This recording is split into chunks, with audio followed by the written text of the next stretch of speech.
Hello everyone and welcome to Goodbye Volcano High with Jokes. It's finally here in full Cretaceous glory, and we get to see high school dinosaur students with wings, scales, and undefined genders cringe and angst their way through senior year.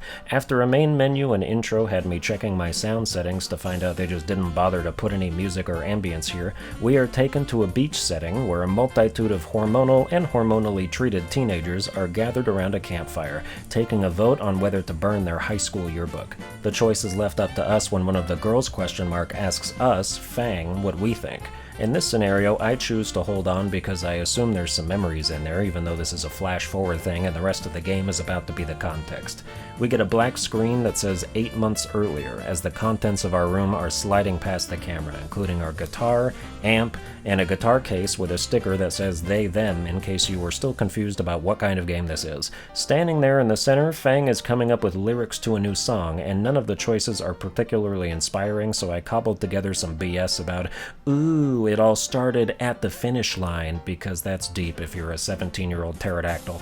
We then get into a rhythm minigame, which will happen intermittently throughout the proceedings, and here we get thrown into the musical deep end, figuring out the controls and how they work on the fly. I played on controller, and I was initially wondering why my analog stick inputs weren't triggering on beat, until I realized they're timing when you release the stick instead of when you tilt the stick, so you have to adjust, and it's like my character is playing guitar for the very first time in her life, which is unfortunate given she's trying to record this and send it to a venue booker.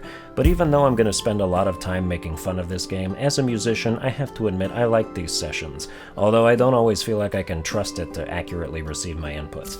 After the recording is done, we send a sound file to LJ, someone we've clearly been communicating with for some time, who, as evidenced by some up-scrolling, has shot down our other submissions for auditions with other songs time and time again. The fact that we haven't been blocked is shocking if the booker of this venue has told us we suck and this ain't it, chief, at least 3 other times before, and with lyrics like what I just pulled out of the game's ass, I'm on LJ's side.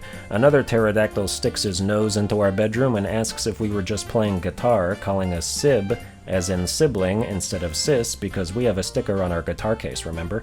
He asks why we aren't ready for school, and we say we're getting ready for life instead, so for the rest of this series, drink every time one of the characters says something cringe. I'm gonna skip a lot of it, and you'll still die. Nazir is our brother and class president at our school, and because every game made by Tumblr users has to have at least one, he is a character who loves using terrible puns and dad jokes. This is fine if you have proven yourself capable of other kinds of jokes too, but otherwise it's what unfunny people do to cope. We get a text back from LJ saying that what we just sent them is definitely different and that we can tell the group we're in the audition. Whoa, our big break is finally within spitting distance.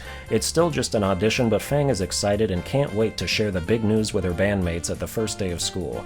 Out front, we see a purple dinosaur with curly dreadlocks who looks like the Harlem Shake fuck the Grimace Shake. Her name is Trish, and she comments on our hair, which used to be red, but is now silver because we're well adjusted and not going through anything.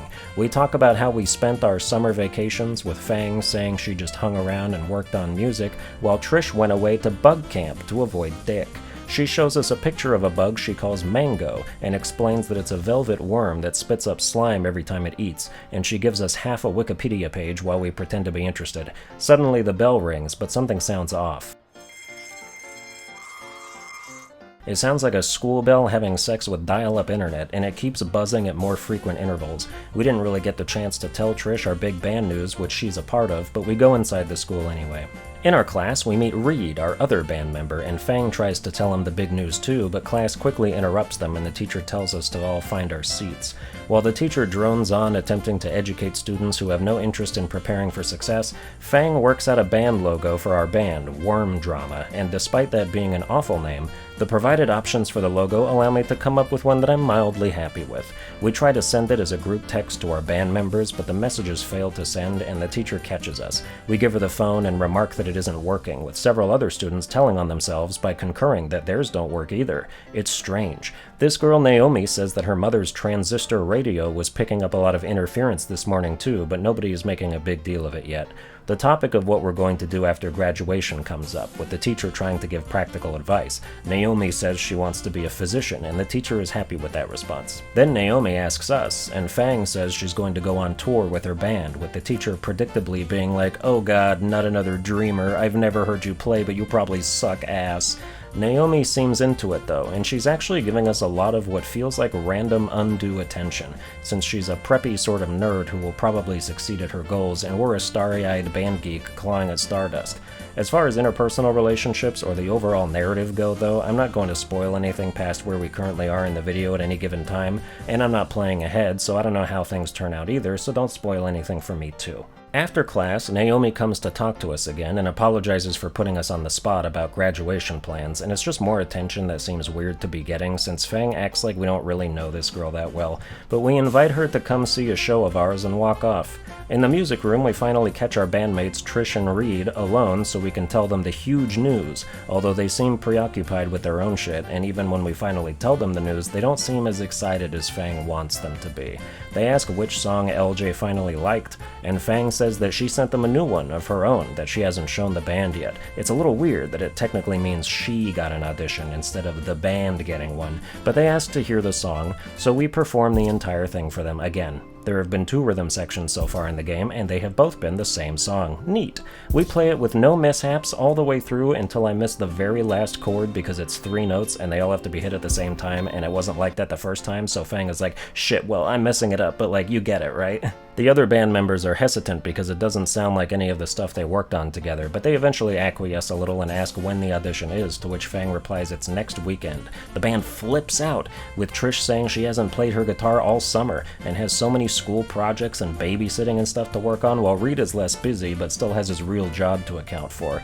The topic suddenly shifts to Legends and Lore, which is this game's version of Dungeons and Dragons, that Reed DMs, and they invite Fang to join even though she usually says no, but this time I have agency as a player and can say I'll give it a shot. I don't like Dungeons and Dragons. I've seen videos of IRL role-playing stuff and just cannot help but think that's super lame, but I'm trying to be nice to my fake dinosaur friends, so I'll do for them what I wouldn't do for my real friends. Everyone leaves without getting any practice in, but they still have an open mind to trying. At the bus stop on our way home, 2 other friends stop by to say hi, Sage and Stella, 2 nondescript reptiles who are just kind of there.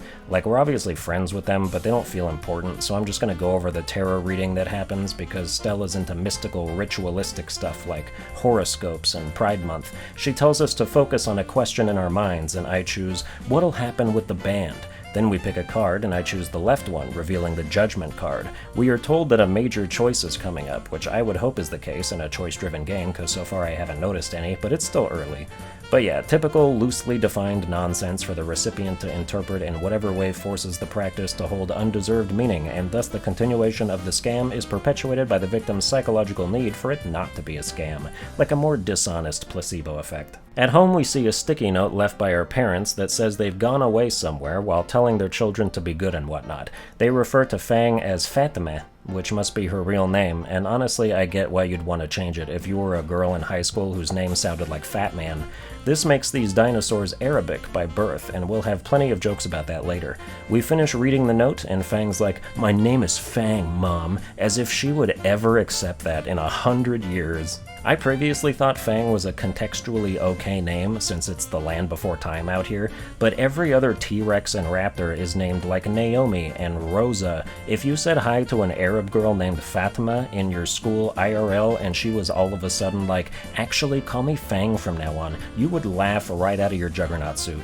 Your fiercely traditional Arab parents are never gonna call you Fang, and if I'm wrong by the end of the game, I won't consider it my mistake. Naomi is visiting Nazir in the living room talking about school stuff, and as we attempt to sneak by them with our arms full of snacks, we drop one and accidentally give away our position. Noticed, we have no choice but to entertain company with conversation as Naomi asks more about our band and music and stuff. She says we should submit some pictures of the band in action to the yearbook, and Nazir even goes so far as to say we should play something for them. As incredibly ridiculously awkward as it is to play hyper-intimate shows for 2 people in a living room, I choose to agree because at this point I've decided to prioritize Naomi as my potential romantic thing to work towards, since I assume this game lets me bat for whatever team I want, and I've decreed that Sunburned Albino is into girls. Take a few moments to let that sink in if you need them.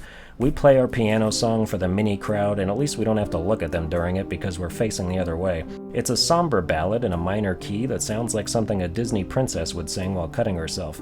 They both enjoy it, and Nazar even says he recorded a video of it and asks if it's okay if he sends it to our parents. I decide that it is, since it seems like it would be more aesthetically listenable to them than the loud electric punk stuff they probably never got used to. We leave the room, and Naomi shouts after us not to forget to send her pictures for the yearbook, and I choose that it might be cool to, instead of brushing her off, because as of 45 minutes of playtime, Naomi is best girl. Will do.